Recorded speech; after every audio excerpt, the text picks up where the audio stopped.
Roll with it. All right. Greetings, everybody. Welcome back for another installment of the Healing Brothers podcast. I am Brandon Jones.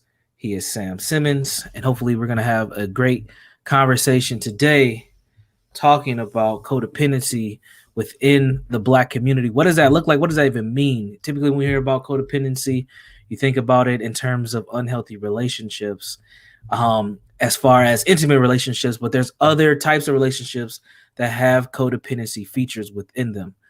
So, what are your thoughts on codependency, Sam? Well, before I get there, I want to again um, recognize the folks we've lost over the weeks to COVID, because again, it has affected our community at a high rate, and we have to continue to acknowledge that, and the fact that it seems like part of our system um, doesn't care. Uh, but I want to acknowledge them and our losses, and my heart is out to all the families. So, codependency. I know that we've had conversations about that, but I I often say that codependency is a bigger issue in our community at times than chemical dependency. And the reason I say that is I look at codependency as a way of not disconnecting from things that are harmful to us, um, because of our emotional attachment to them. That includes relationships, certain um, ideals, and I think it leads back to uh, the collective ideal. And I know that when I say that, some people get upset. What do you mean collect? Because we're always talking about, as Black people, we're more of a collective community, and that the white community is more individualized community, and I see them as the two extremes, right? And when I think about the collective community, I think that I see that as a result of trying to survive this craziness called racism in our community, right? We had to all be in on it, right? Early in the process as a collective group, and makes total sense. And then if we look at, you know, the cultures that we come from and that kind of stuff, communities of color and that kind of thing, I understand that collective idea. But when I talk about the codependency as something, the inability to disconnect, even when it's in your best, uh, the best thing for you, right? And when I look at that in terms of relationships, the relationships that I have a tendency to work with and see, is it also includes not only this codependency in intimate relationships, but codependency when it comes to family relationships and community relationships, right? That this whole idea that we all have to have the same ideal about life, what is Black, and all those other kind of things. And it also includes a situation where um, of lacking boundaries, right? Um, boundaries are one thing that seems to be missing sometime in terms of our relationships, right? And that's all part of that codependency.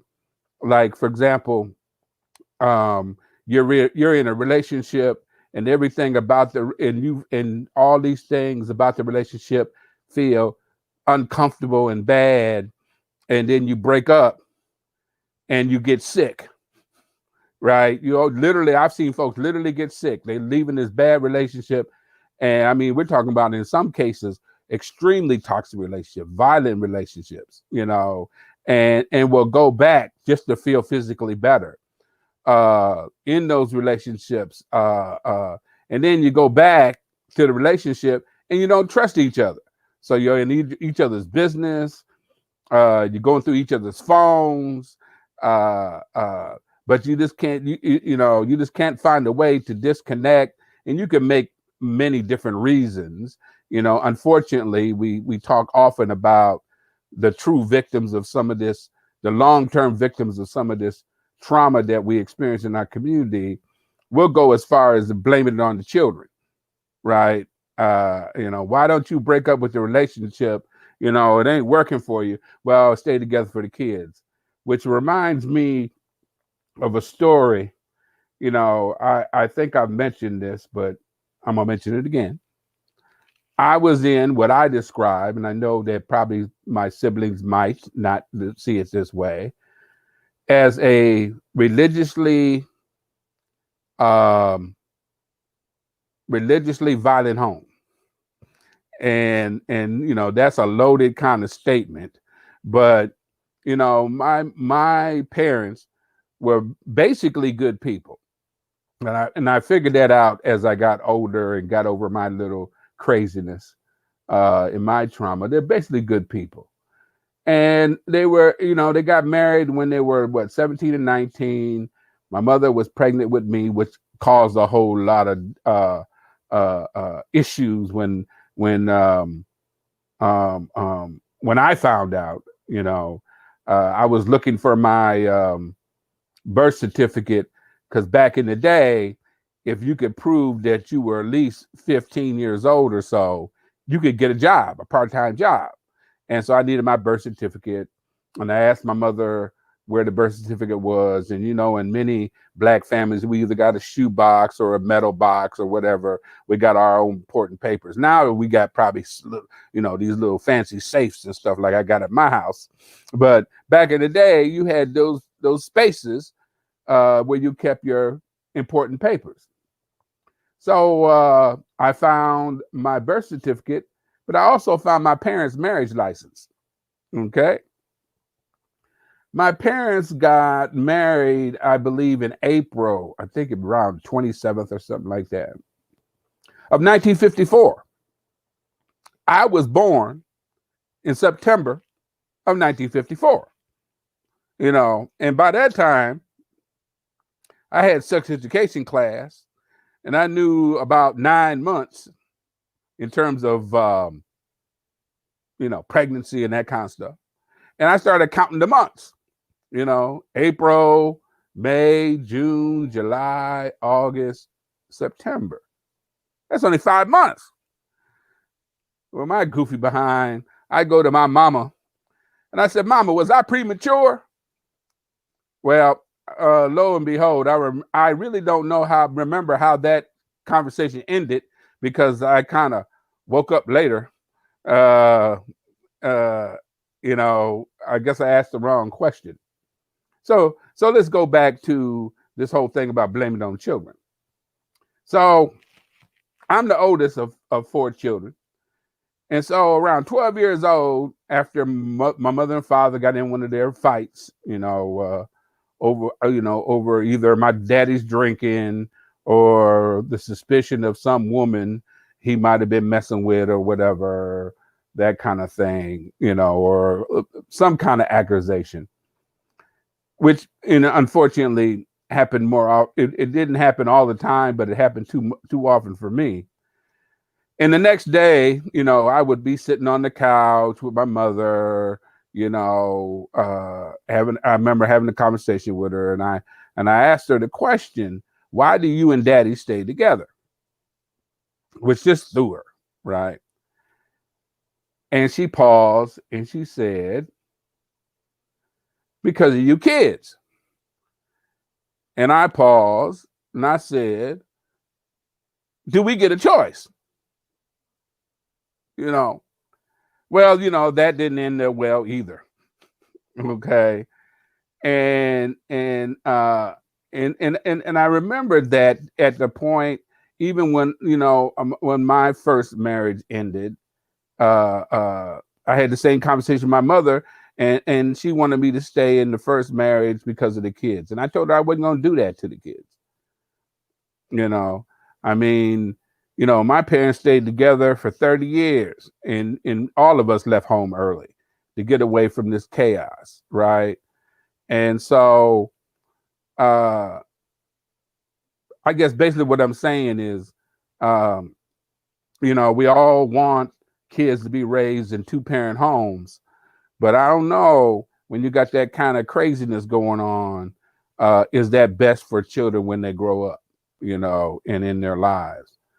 But yeah, codependency. So what's your thought on this whole thing about codependency? Well, I think we have a overabundance of codependency in our community, whether that's in intimate relationships or dating relationships, or when it's in family relationships. And I think that we have been beaten over the head with, no matter what happens to you, family's family, or y'all can just figure it out and things will get better. That people don't take the necessary steps to take care of themselves when they are in abusive situations. And the abuse isn't always physical. No. The time it's emotional abuse that ends up happening to people, just people being mistreated, um, and not and then that leads into low self-esteem and all types of issues. For me, when I think of codependency, I think a lot about young people because I do a lot of my work with folks 25 and under. And there's so much codependency in those relationships, and those young people don't know what to do. When on one end, you got parents telling you need to hurry up and get up out my house, and you're 16 years old. And then on the other end, they're asking you to contribute to the household. It's like, well, what do you want me to do? You want me to leave? Or do you want me to help pay some of these bills up in here? And it's like, it's this back and forth and this level of confusion that ends up happening with so many folks that they don't know what to do. And then they start hating themselves first and then their family second. So I see a lot of it taking place. One thing that you brought up that I wanted to comment on was this issue that we have about assuming just because parents are present means that they're actually good parents. And I'll be honest, a lot of the young people that I've been a therapist for, they've had both of their parents in their lives, but their parents are unhealthy. And a lot of times they were the cause of the quote unquote mental health issue or the behavioral issue. A lot of time it was what the parents were or were not doing. And when we get to that point of discovery in a counseling dynamic, and I bring it to the parents saying, hey, we need to do family therapy. This ain't just about, Lil Ray Ray and Keisha. This is about all y'all. Like, we need to work together. Then that's when they stop coming to therapy because the parents aren't ready to deal with their own stuff. They're more likely to, push off what's happening on the kid. But when it's coming down to, well, your child doesn't feel safe or heard or even respected, then it becomes an issue. And it's hard for folks to face that, that level of honesty when it comes to their children. But in our community, what have we told them? Children aren't supposed to be respected or heard. They're supposed to listen. They're supposed to do what they're told. And in today's society, that doesn't work very well. I don't know if it worked very well back then either, but it's something that definitely needs to be looked at because that's what sets up these codependency dynamics later, because then people start looking for relationships that resemble what they know, even if what they know is unhealthy. So that's my thought. And it also, I think, sometimes get you in this position that relationships and the relationships do cause some anxiety, but it's almost a level of anxiety that's accepted in a relationship is high if you come out of a family system that had a high level of anxiety and tried to make you think it was normal, right? And so you get into a relationship with somebody who wasn't raised in that with that chaos, and it becomes crazy, right? It's like you don't care about me because you don't feel like fighting. What's that all about? I mean, I've had young men talk about being in relationships with young women and not they'll say, I was raised by parents who says you shouldn't put your hands on a woman and all this other kind of stuff. And I really care about girlfriend, but when she gets upset, she want to fight. And it's like, I don't know what to do. Because I know if I put my hands on her, right, I'm going to jail. And see, the thing is you cannot ignore reality, even if it ain't fair, right? I mean, it's like you just got to understand that. But again, I even understand that with the young women is if you grow up in a house where your parents, your aunties and stuff stayed in these chaotic relationships and that kind of stuff and put up with a lot of mess with the men in their lives. Them little girls have decided I'm not putting up with that. And then on top of that, I'm gonna be heard, and I will take whatever comes with that, like a real trooper. Be down, girlfriend down. But and so you have this strange attachment to this, almost a strange attachment to this chaos, right? And then when you start talking about and the reason I talk about codependency might be much a bigger problem in our community than chemical dependency is when you're trying to go through recovery. I I often say my recovery wouldn't have been successful if I didn't disconnect myself from my family for a length of time. And there's still certain people in my family I still don't have a lot of connection with, right? I mean, I keep track of them on Facebook and all this other kind of stuff, but I know that when I have interactions with them, it makes my gut feel bad. And I realize that I don't have to allow my gut to feel bad, right? It is okay. Because the thing is being black in America, there's an extra responsibility that is put upon us by our community about being representatives of black folks, right?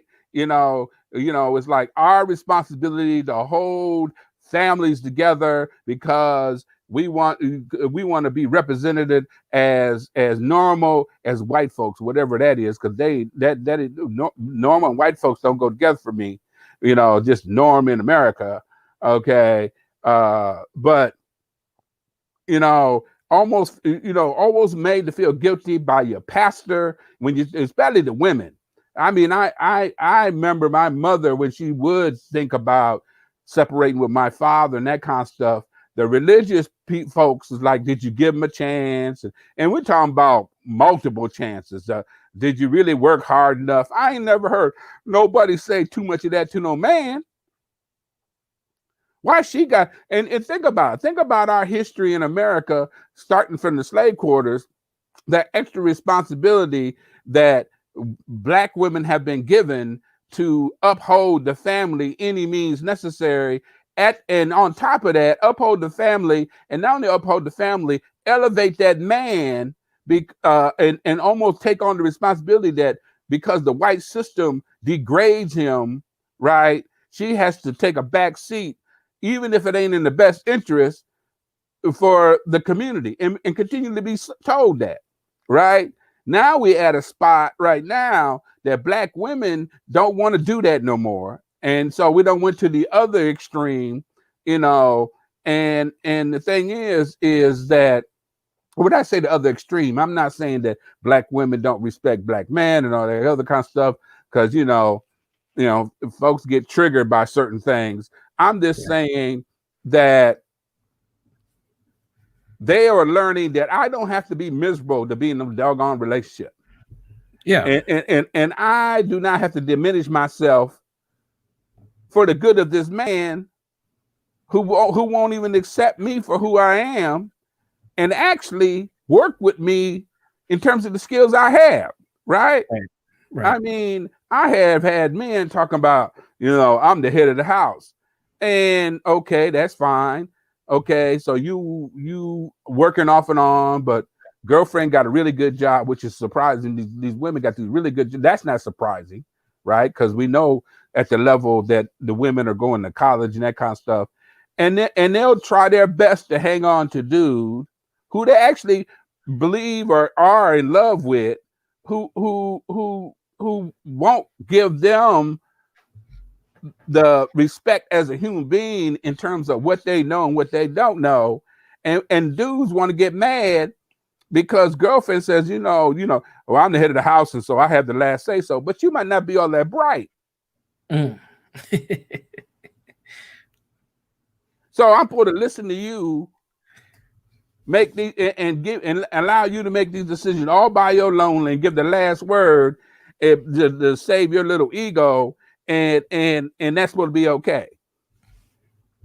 So the codependency is so thick, it's almost hard to even talk about in our community. And when I even like I said, even with families, I've seen young people, and especially this relationship between Black women and their mamas, Mm. right? And they're trying to be there for their mama, no matter what the situation is. And I see it with boys too, and we'll get to that. And I remember this young woman. And matter of fact, you was there. We was at a conference together on a panel, and a young woman in the audience asked. She says, I moved here to Minnesota from Chicago for a Mm-hmm. better life, and my life is going good. But my mama keep pulling me back, and and Right. and and and and it's not good for me. I can't go back to Chicago, but I feel bad. Mm-hmm. And she said, Mr. Simmons, what should I do? What should I tell my mama? Tell her you stand in Minnesota. Mm. And remember, the air in the room got sucked out. It's like I done said though, I done cursed everybody out. I done used the B word and all You like can't that. say no to mama. Oh yeah, what you mean say no to? Yeah, say no to mama. Yeah, girl, you have a right to be happy, Right. and she'll get over it. And if she don't get over it, you will deal with the sadness of her not getting over it. Because the thing is the difficult thing is when you start disconnecting yourself from toxic relationships, even loving toxic relationships. You There is get an better. emotional Yeah. cost for that. Yeah. There's emotional cost for taking care of yourself, especially highly emotional in our community, Right. right? Because not only will your mama might come at you, your brother might come at you, your uncle might come at you. Why you do your mama like that? I know they used to do that with me, Right. when my mother was alive, right? And why you gonna do that? No, whoa, this is my life, Right. this is mine, and it's painful. Yep. But I'll deal with that pain to be happy, right? And the ironic part, I wish I had a camera to take a picture of the young lady, because once I said, do what you need to do, the smile on that child's face, it was almost like she dropped 100 pounds. I mean, she lit up in the midst of Yeah. all these people sucking the air out the room. Yeah. You validated what she knew inside, but she did. See, as people, this is just healing in general, because healing's not easy. As people, when somebody gives you the permission, and it's not like they are lording over you, they're really just convincing you to what you already know inside. It's like that aha moment that you get, and it's like, okay, I can do this because someone else understands. And most people don't get better because they're scared of that aha moment. You talked about that emotional cost, and I think that Right. that's a really important thing to really focus on. That emotional cost is like the glue to codependent relationships, because that's why most people don't get better, is because it does take a lot out of you. And when you have to say no to mama or no to somebody in your family or somebody you really care about, that does change the way that they respond to you, but you have to be okay with that change and that discomfort. And most people aren't, and that's why they don't get better. um and again, I think that's really important for people to understand, is when you start to take care of yourself, other people are going to respond to you differently. And the responses that they give you, they may not be good responses. They may be extremely uncomfortable, but that's what is necessary for you to keep growing and moving forward. They'll come back around. They might just relate to you different, and you have to be okay with how they relate to you. Well, but the thing is you got to also understand that there might be some family members that might not come back around. That Okay, is I true. That mean, is true. yeah, I mean, it will take others a while. I mean, there's some family members who will hold a grudge against you because so in every family there's one major codependent individual, and unfortunately, in those when you was talking about them young people, A lot of those young people you were dealing with were the adults of the family. Adultified children, absolutely. Yes. I mean, so you got this couple who has a child who really didn't establish a relationship, and then because they have a child and they don't want to be a statistic or whatever, which is fine, they get together on the back of the child. The child finds themselves in the middle of trying to hold the family together, because I was always paying referee in my family, right? Because I whatever I see, and this is going to be wild, whatever I thought love was, I had for them, right? I didn't really come to the real understanding of love was when I was learned how to really like me and all of my flaws, and I got some. That was the freeing thing when it was like, because everybody around me kept reminding me of my flaws. And some of them flaws wasn't mine. What they reminded me was what I wasn't doing for them, right? That's what the flaws, you selfish. What do you mean I'm selfish? Because I said no to you? Or I decided that since, you don't know how to take care of money, I ain't gonna give you none. You talking about, well, I need to pay my rent. Well, tell me what your the landlord's name. Why you need to leave the landlord's name? Because I'm gonna pay your damn rent, but I ain't giving the money to you. How about that? I forget you. Well, see, you done told me everything already. If all the evidence, if all the evidence is there, this person don't know how to manage their money, and they keep coming back to you, keep giving to them, and then you want to get mad? You want to get mad at them for being who they are? It's like having a family where the mama got the one son that stays in trouble all the time. She's always taking care of Pookie. You know, Pookie didn't have all the opportunities you did. What do you mean Pookie didn't have all the opportunities I did? Pookie could have went to school. Shoot, I went to school. Why couldn't Pookie? Well, Pookie didn't, have the relationship with his father. Well, shoot, neither did I. Okay. Well, he needs a little extra. And Pookie lives in the house until mama, you done moved out. You taking care of, your family. You sending her money and all like that. But very seldom got any good thing to say about you. But you still tied emotionally to all that. Anytime mama get in, there's a problem. Pookie in the house, right? Anytime there's a problem, almost losing the house, you come up with the money. And then now you having problems with your own wife because like, can't you see what's going on and all this? And now you got this chaos that you done brought from the house you grew up in. Now you got it in your house. And now you won't be mad at your spouse because she don't understand. And, and since we're talking about mama, and then mama dies. Right? And Pookie think he gonna live in the house. And then that becomes a whole nother thing. I got siblings fighting over what to do with mama's belongings and mama's home and all Yeah, that. and then Pookie the one talking about we gonna have a gold plated casket for mama because mama deserved it. Man, you ain't got no gold. You ain't got gold plated money. Well, that's my boy. Shoot, now you because nobody got no insurance. Now you paying for stuff. Man, please. And this is not just, see, the thing is folks, some of us in our community want to write this stuff off as, what they would call the ghetto brothers and sisters. I love the ghetto brothers and sisters because they real. My clients who are in the hood, they ain't got nothing to lose. They like, Mr. Simmons, you keeping it real.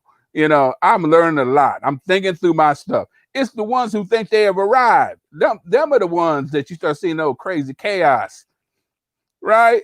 Because they've been covering up and doing stuff in secret because they can't talk to their significant other to talk about that's where the money's been going, why they can't buy this and that kind of stuff. That codependency and the thing is I understand it.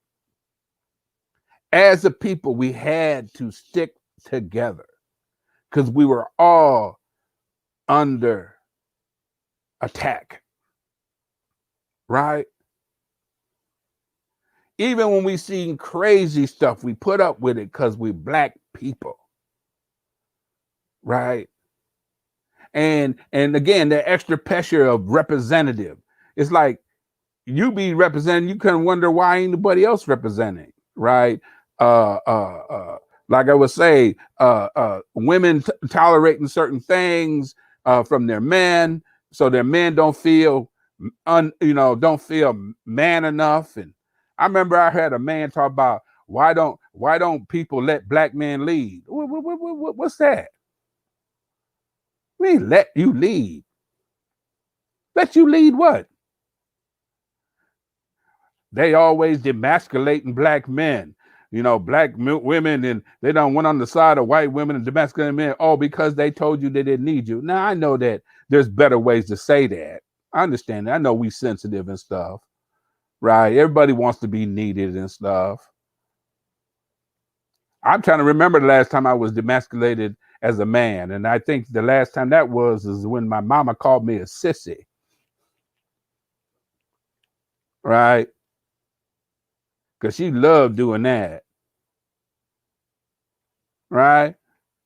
And so if my demasculation is from a woman, that's a type of codependency too. So I need you to validate me to feel whole. Boom, mic drops. Shit. No, I'm this is a family. It's a family affair. Just because it's Sunday don't mean that you don't have to go there. You No, man. I still got to make money, man. Shoot, this ain't the only thing I do, man. Shoot, people might end up canceling my contract. They're like canceling us. They cancel. They're like canceling a black man, right? Oh, easy, yeah. They cancel a black man in a minute. Especially a non-emasculated one. Yeah, that another way of trying to make that, they'll cancel a black man for any little thing, and then make it so bad they cancel a black man, and then it make it hard for a black man to come back. It's like, man, Oh man, and you get a cancel group together. I need a support group for all of us. Cancel recovery. Cancel recovery. And I know it was interesting that something, and this is probably a little off the mark, but I had a good friend of mine, actually a female, said to me the other day. She says, I went to my therapist and he helped me understand because of the way I used to talk so highly of my uncles, that they were good men. But the thing she threw in there, she says, but they weren't perfect men. I just was listening to something similar to this earlier today. You know what I'm saying? Yeah. It's always interesting how we as black people want each other to be perfect. Right. What the heck is that? Who gets to define what perfect is? Right. And I think one of the reasons she mentioned that, she says, you're the only man who is real clear about your flaws. You do not shy away from your flaws. Right. But even that, why is that important for her? That you are clear about your flaws. You know what I mean? That's your issues. Right. If you want to broadcast them and share them with folks, that's on you. That ain't got no concern to her. That's interesting. Yeah. But that whole thing about a good man, there's a lot of good black men I've ran into. A lot of them. And were any of them perfect? I don't know what perfect is. Because if there's a definition of perfect, my picture would be there. Because if I'm gonna define something as perfect, I'm gonna put me first. Like, and I know I ain't perfect. But again, this pressure of the trauma and trying to respond to the perpetrators and trying to look through at ourselves through the eyes of what we think white folks do. Like we said last week, the average white person ain't trying to think about us. So we're delusional. Now that doesn't mean that we don't pay prices because of them, right? And because of their positions. But I cannot live with that extra pressure of being whatever a perfect black man is, because I haven't figured out what that is. Because I don't know whose eyes that person is looking through, right? But I know that when we talk about this need to be needed, which is part of that codependency, right? Or this, even if we get into the caretaking piece of codependency, right? It's like, it's not surprising that a lot of us, a lot of people of color and black folks in particular, are in caring positions, right? And Yeah. we are more into uh caring for others than caring for ourselves. We're just starting to take a real look at self-care because we've been punished for taking self-care, right? I was talking to a group of activists, and I keep talking about this, and I said something, and one of the activists started crying. I said, "You understand, the loneliest people at an activist funeral is their children." Yep. You know, because I've seen it. Everybody goes up to the kids. "Oh, I loved your mama. I loved your daddy. They were great," you know, and blah blah blah. And I overheard one of the kids saying, "That'd have been nice if I had that experience." Yeah. And It, you know. Go that, ahead. I think all of that is tied to that codependency that need to be needed, that need to be loved, right? Because if you got external people out there, they're gonna show you a different kind of love. You know, it's like they, kind of thing. And if you ain't feeling it at home or you ain't feeling it nationally, think about that. We ain't even feeling it nationally that we're loved, right? We ain't feeling. I mean, think about it. And I keep, and this really blows me away how somebody will talk this craziness about Black Lives Matter and won't get out of their own way and ask themselves the question, why did a group of people feel it necessary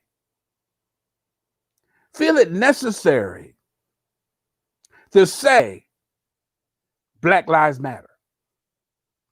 That's the key question. If all lives matter, what was going on with them to feel it necessary to say that?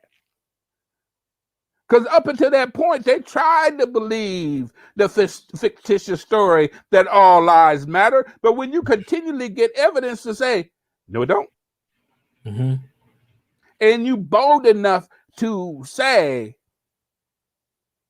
and have to feel the necessity to say Black Lives Matter,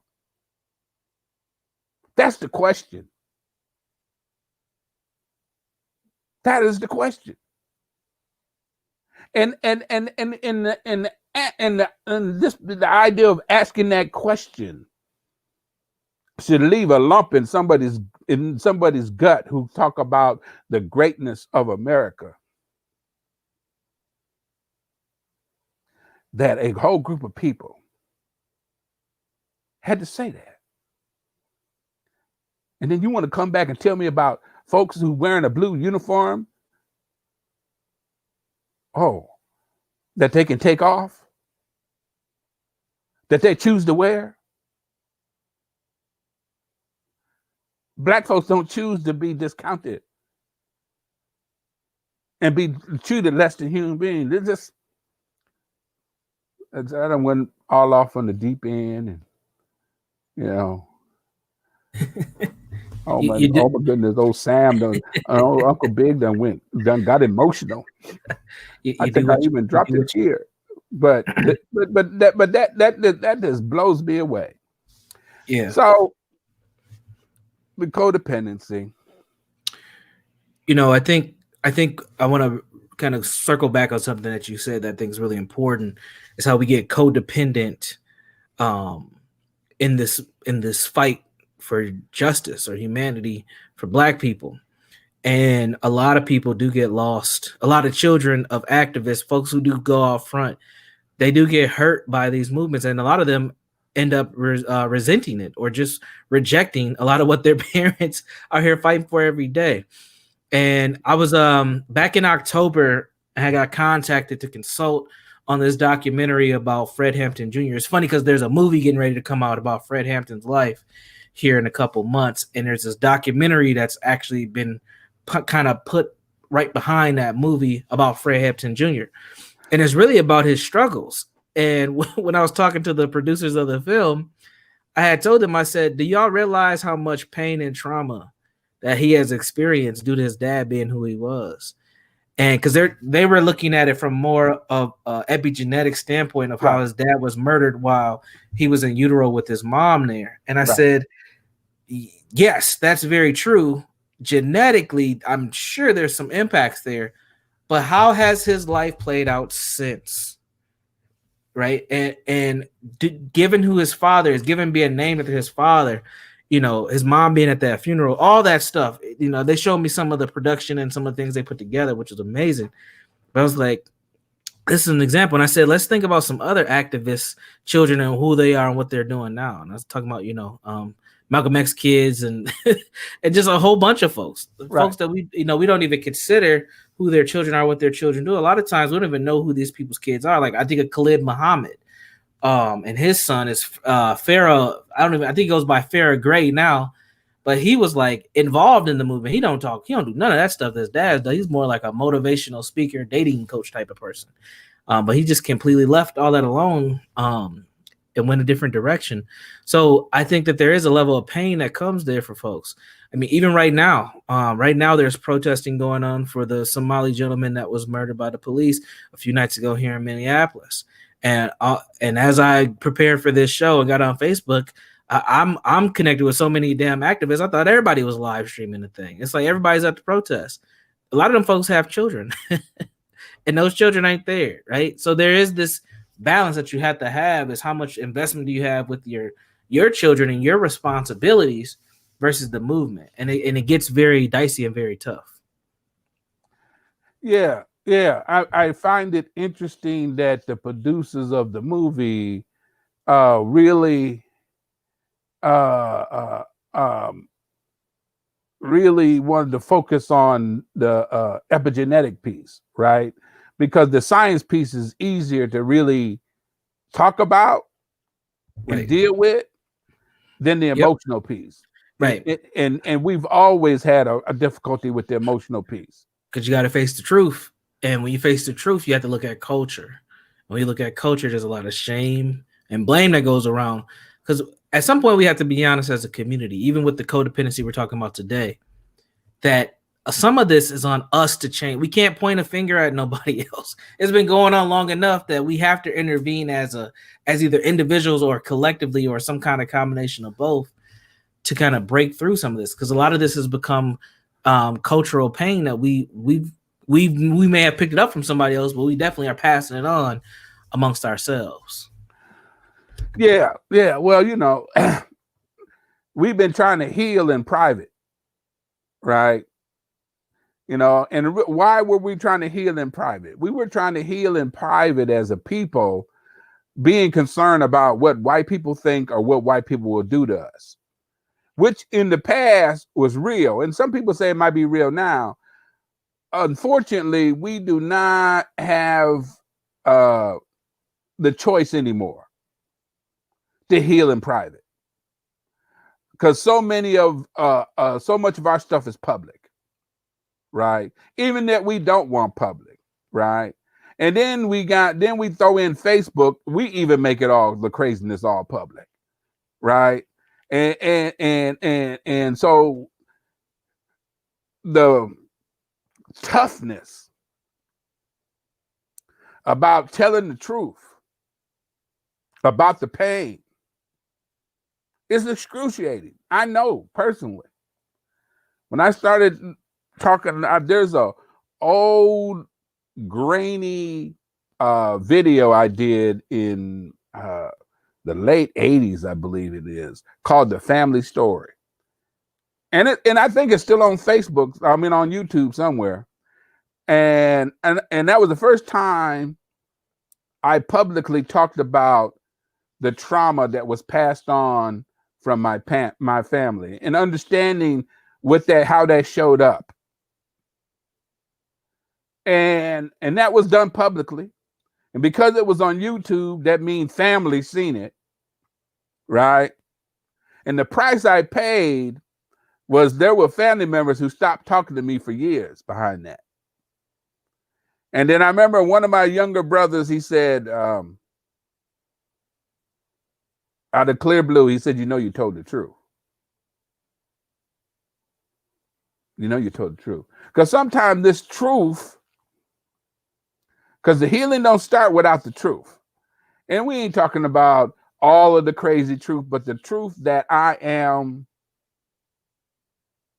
suffering as a result of my history, as a result of my family. And I might need to, take some time and work through that for the betterment of my future and the future of my children and the young people who look up to us, right? I often say a role model is somebody who knows the babies are watching and acts accordingly. And what I mean by that, I think, don't understand. We say we do. How much our young people, no matter how crazy they might talk to us, or you feel like they don't listen to you, they watch us. They also listen for double standards. Yes. Right? Yeah.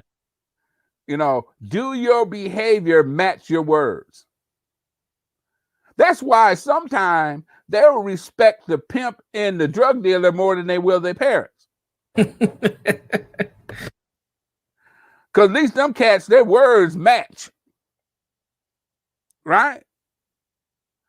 And that might sound crazy or whatever, but the thing is this healing thing, I have to emphasize enough, is not an easy thing in our community.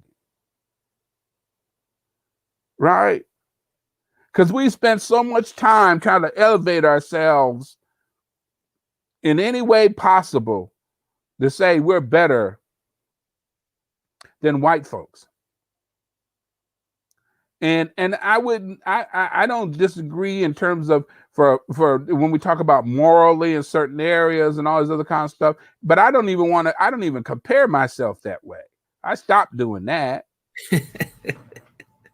Because It's like, why am I going to, especially the folks like some of my bosses, they were dumber than doornails. So I'm going to compare myself to them. I mean, just because you're in leadership and just because things are working in your favor and that kind of stuff, it's like, why? Right. Right? I mean, we have this opportunity to develop a culture and take the lead in what humanity looks like.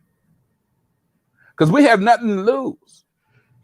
Trump, what you got to lose? Well, you proved that crap a lot.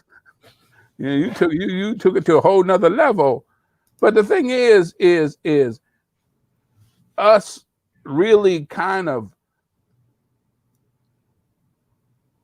taking some steps on this. And so again, if we're, back to the codependency, the caretaking, it's okay to say no sometimes.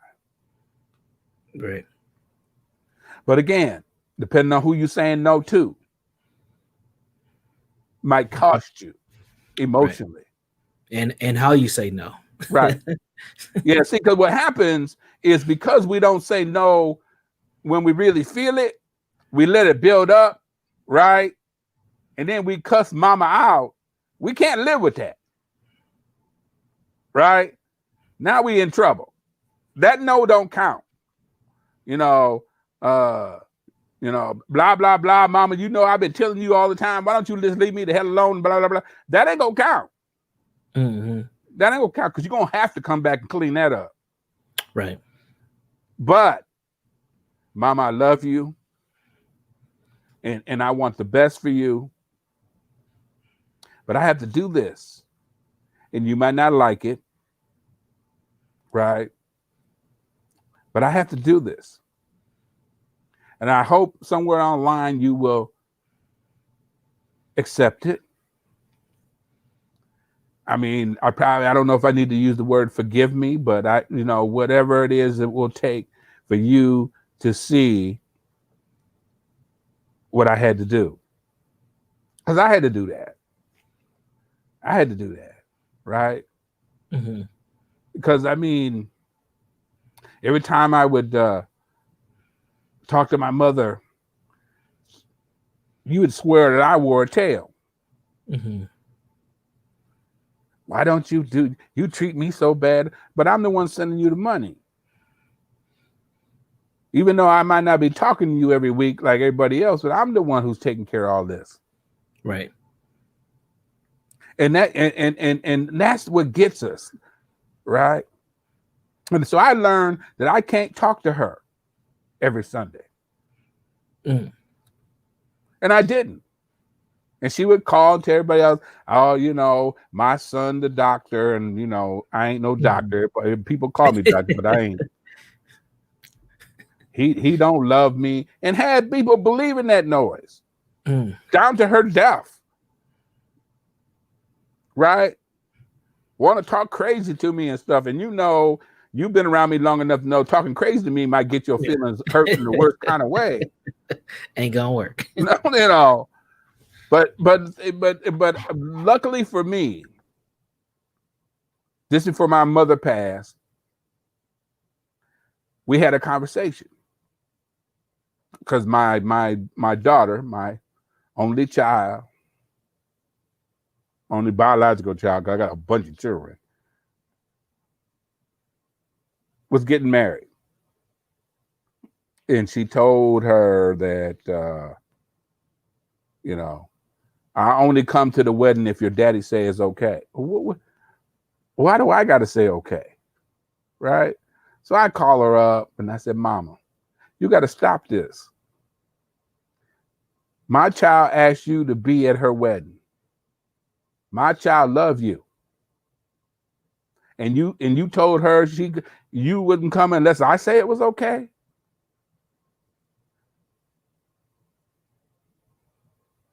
That I said it was okay. I said that ain't right.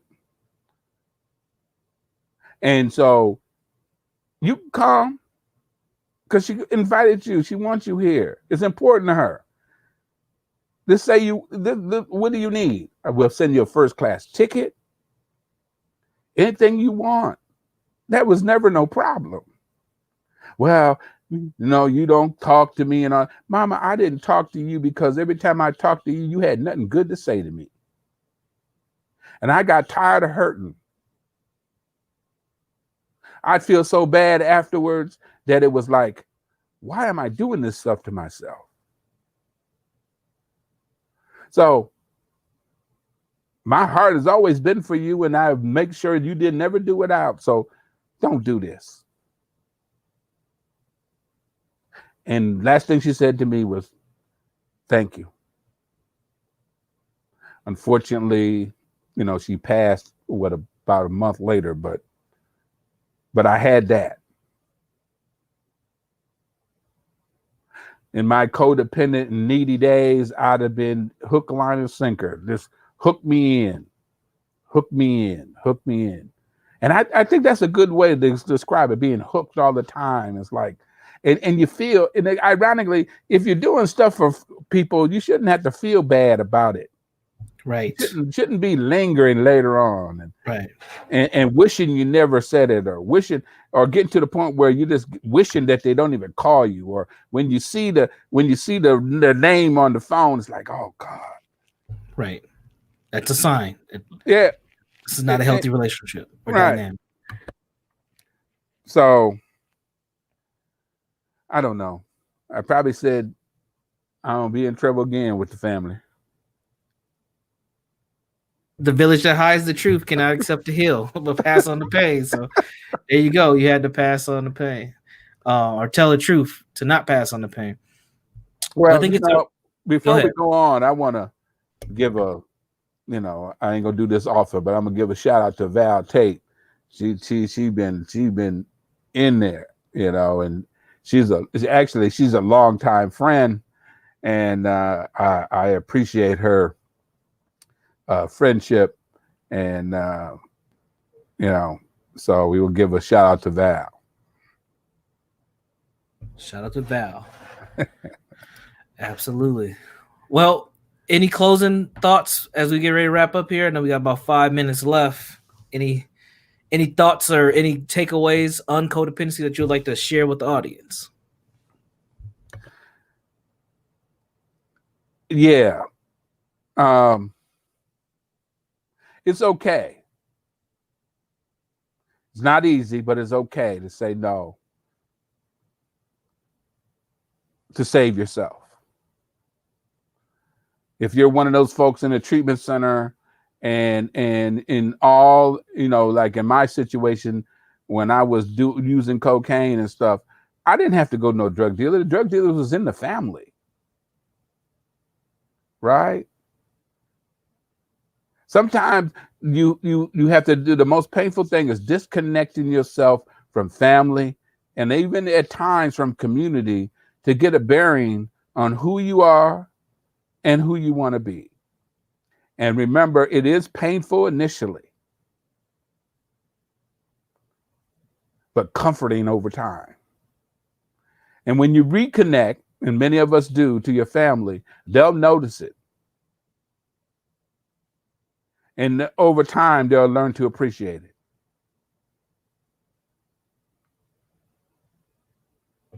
That's right.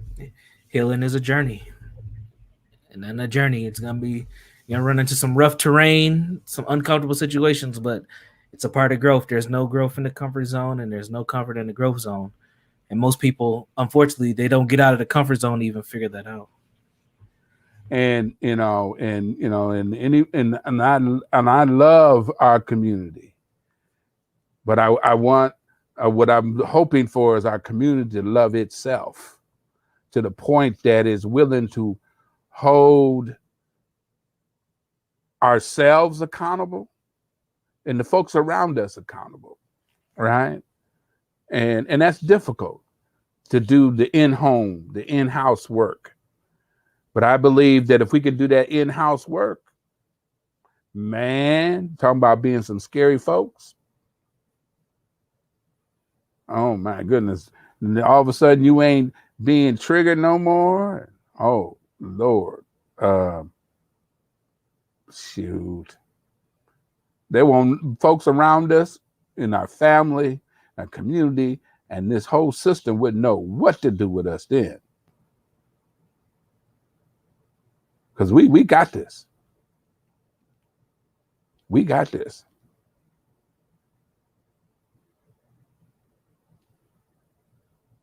I think those are good words to end on, my friend.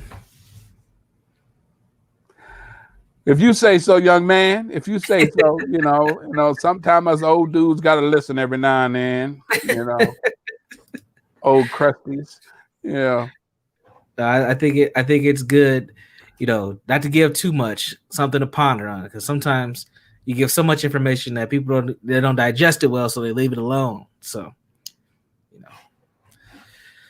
All right, sir. I think that'll wrap it up for today's episode of Healing Brothers podcast, as we discuss codependent behaviors, which can also turn into self-defeating behaviors if you don't learn how to say no and take better care of yourself to improve your ability to heal. So we appreciate all of you for tuning in today, and we'll see you again next week on the Healing Brothers podcast.